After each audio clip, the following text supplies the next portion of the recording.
করিবে গার্হস্থ ধর্ম লয়ে নিজ নারী, গৃহে থাকি নেশিবান প্রস্থি ব্রহ্মচারী।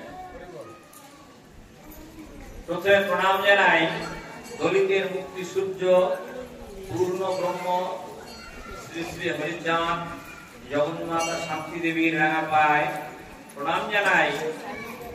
তাদের উত্তরসূরি পতিত পাবন গুরুচাঁদ মাতা সত্যভামার যুগল চরণে তারপরে প্রণাম জানাই অধ্যকার এই হরিবাসনে উপস্থিত সকল ভক্ত ও ভক্তাদের সেই চরণে।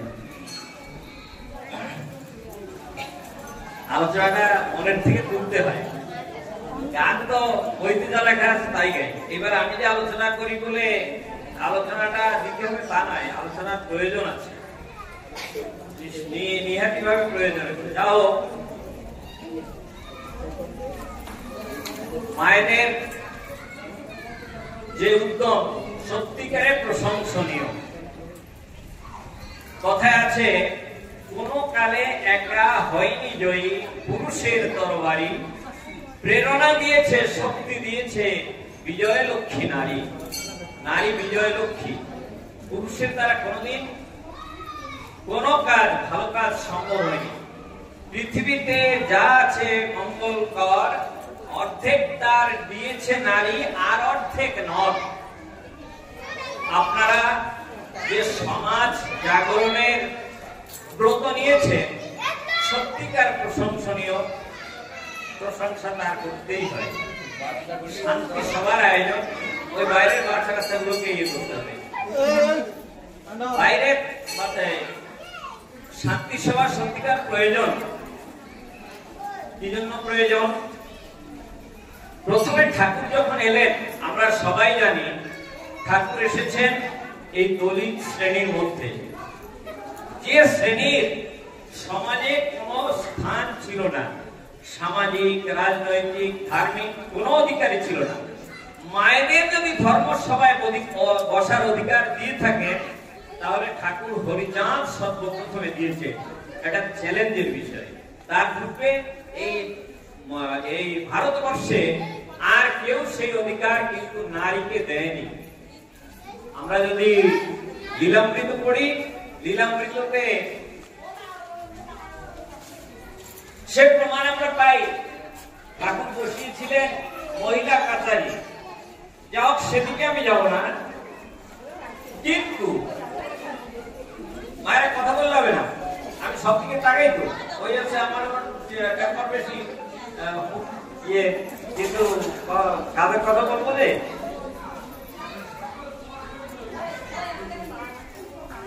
মায়ের কথা বলা কেন, ঠাকুরের কথা বলার অধিকার আমাদের ছিল না। ঠাকুর যেহেতু দলিত শ্রেণীর মধ্যে এসেছিলেন, তাই সে যে ঠাকুর, সে যে গুরু হতে পারে এমন অধিকার আমাদের সমাজে দেওয়া ছিল না। মায়ের কথা তো পরে, সে কথা তো প্রশ্ন তো ওঠেই না। তাই গুরুজন একদিন বলছে গোলককে, গোলক কিন্তু ঠাকুর বাড়িতেই থাকতেন, কারণ গোলকের এক বিরাট ব্যাধি হয়, সেই ব্যাধি থেকে মুক্ত হওয়ার পরে সে ঠাকুর বাড়িতেই থাকতেন।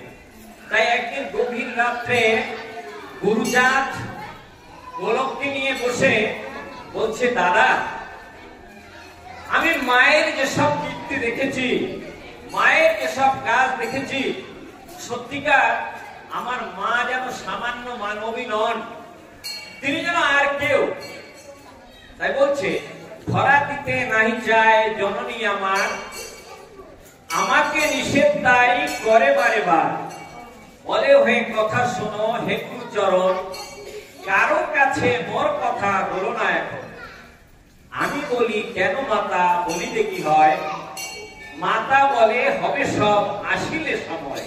তোমার বাবার কীর্তি করোকে প্রচার, তার কীর্তি মধ্যে বাস সতত আমার। তবু বলি মাগো মোরে দেহ অনুমতি, মাতা বলে কেন তব এহেন দুর্গতি, এহেন দুর্মতি। পিতৃমাতৃ বাক্য ছাড়া ধর্ম বড় কথা, কারণ বিহনে আমি নাহি বলি কথা। কারণ না থাকলে আমি কথা বলি না, মা সে কথা বলছি। তার কারণ কি? প্রথমে আমি কিছুটা বলেছি, কারণ এই সমাজে যেহেতু আমরা দলিত শ্রেণীর মধ্যে এসে জন্মগ্রহণ করেছিলাম, সেই হেতু আমাদের কোনো অধিকার ছিল না। পুরুষের তো কোনো ধর্মসভায় যাওয়ার অধিকার ছিলই না। তার মধ্যে যদি কোনো নারীর সম্বন্ধে এমন কিছু বলা হয় যে তার মধ্যে অলৌকিক ক্ষমতা, অলৌকিক শক্তি রয়েছে, এটা সমাজ কোনো মতেই গ্রহণ করবে না। তাই মাতা বলছেন, তোমার বাবার কীর্তি করোগে প্রচার, তার কীর্তি মধ্যে বাস সতত আমার। তোমার বাবার কীর্তি যদি প্রচার হয়, তাহলে যত ইচ্ছা তুমি আমার কথা বলো, আর আমি কারণ ছাড়া কথা বলি না। কিন্তু এখন এই যে আজকে শান্তি সভার আয়োজন হয়েছে, দ্বিতীয় শান্তি সভা, এর আগে প্রথম শান্তি সভা হয়েছে, তো এটা সম্পূর্ণভাবে মায়েদের উদ্যোগে, মায়েদের উদ্যমেই সম্ভব হয়েছে। তাই নিশ্চিতভাবে শান্তি মায়ের সম্বন্ধে দু কথা বলার প্রয়োজনই আছে।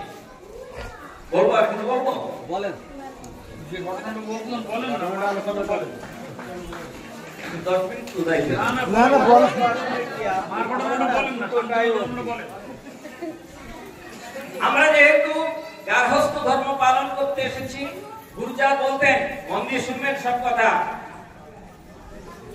ঠাকুর বলতেন, গুরুচাঁদের কথা পরে বলি, ঠাকুর বলতেন, আমি শিক্ষা দেব যত পুরুষের দলে, মাতা শিক্ষা নারী শিক্ষা পাবে তব ছায়া সুশীতলে। মাকে বলতেন, তুমি নারীদের শিক্ষা দেবে।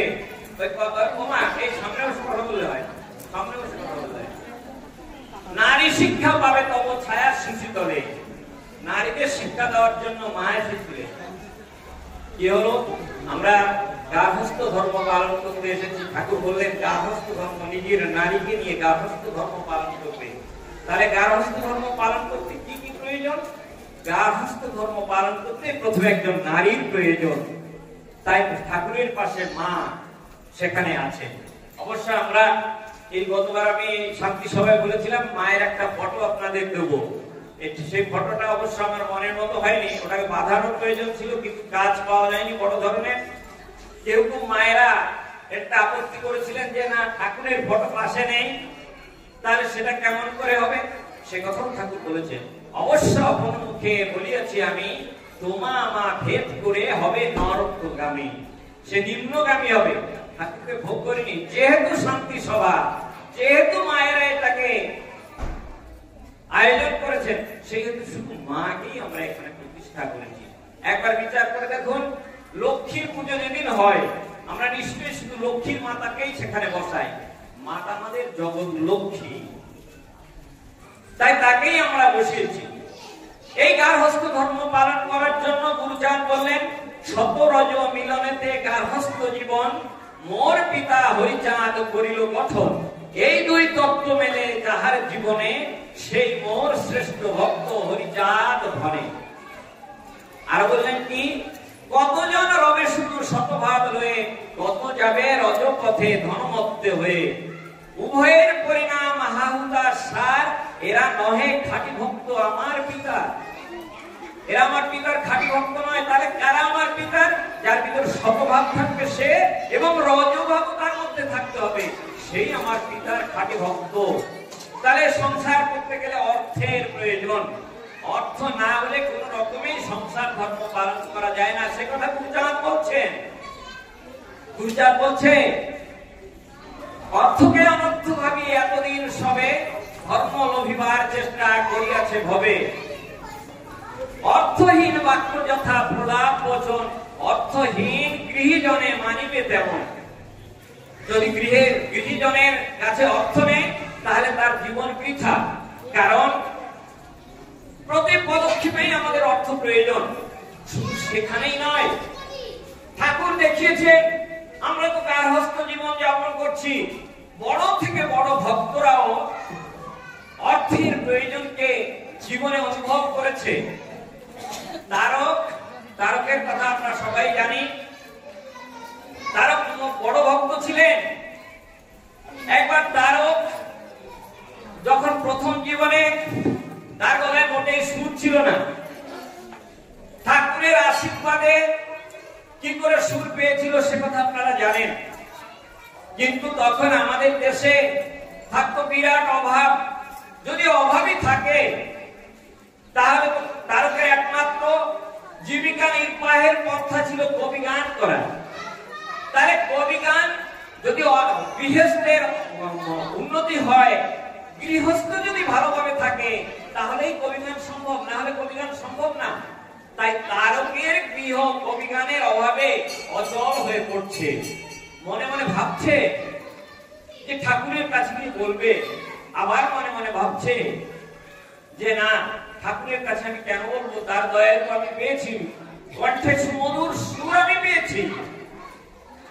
তাই তারক মনে মনে ভাবছে নিজের সুখের চিন্তা নাহি করে ভক্ত, বারে বারে তারে আমি কেন করি উদ্যত্ত।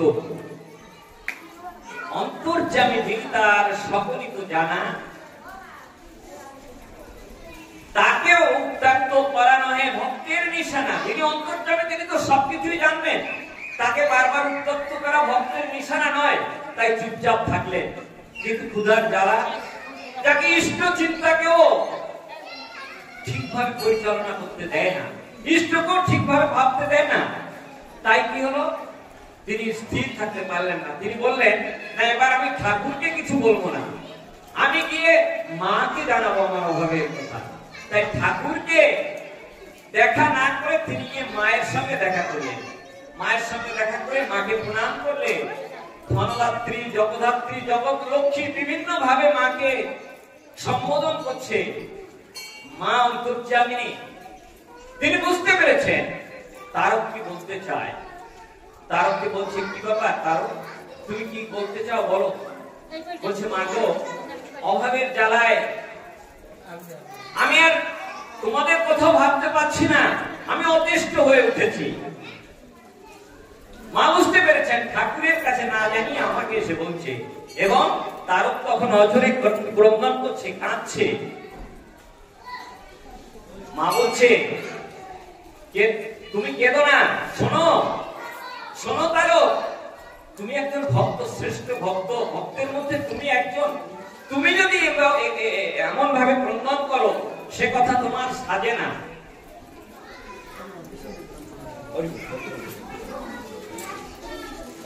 ক্রন্দন করে ক্রন্দন তোমার সাজে না।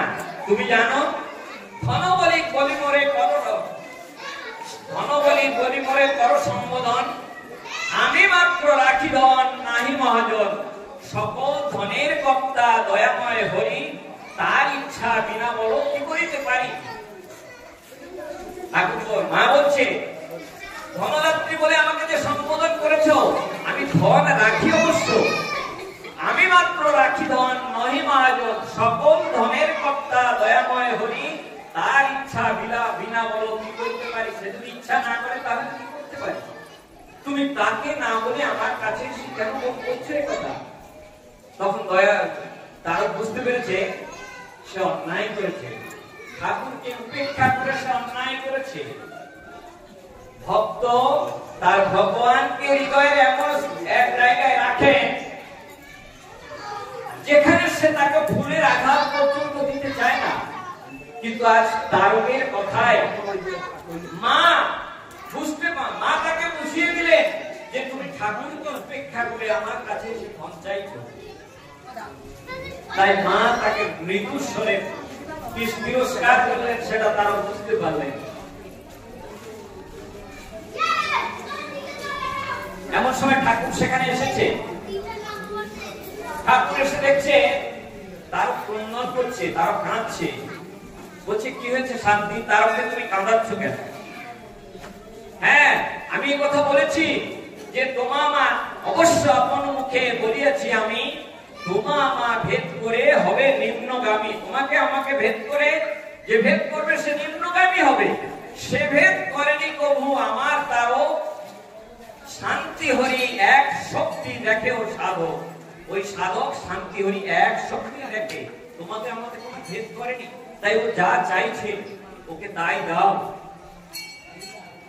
এই কথা বলার পরে আমাদের বুঝতে হবে, এখানে আমাদের বুঝতে হবে যে তারকের মতো ভক্ত সে অভাবের তাড়না সহ্য করতে না পেরে ঠাকুরের কাছে গিয়ে মায়ের কাছে গিয়ে মিনতি জানাচ্ছে আমার অভাব কি করে দূর হবে।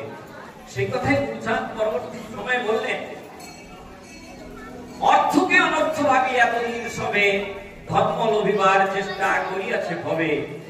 অর্থ শূন্য বাক্য যথা প্রলাপ বচন, অর্থহীন গৃহীজনে মানিবে তেমন।